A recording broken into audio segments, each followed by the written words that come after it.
«Эхо Москвы» в Уфе и общественная организация «Берзямлек» представляют рубрику «Говорим по-башкирски».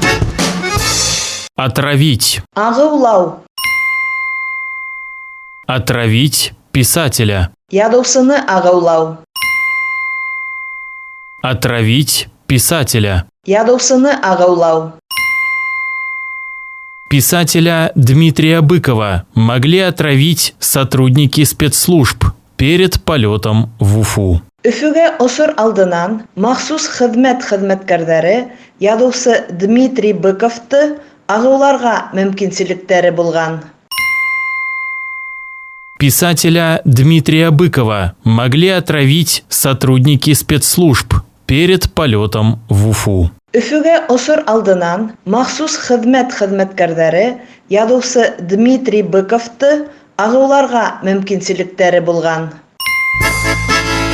«Эхо Москвы» в Уфе и общественная организация «Берзямлек» представляют рубрику «Говорим по-башкирски».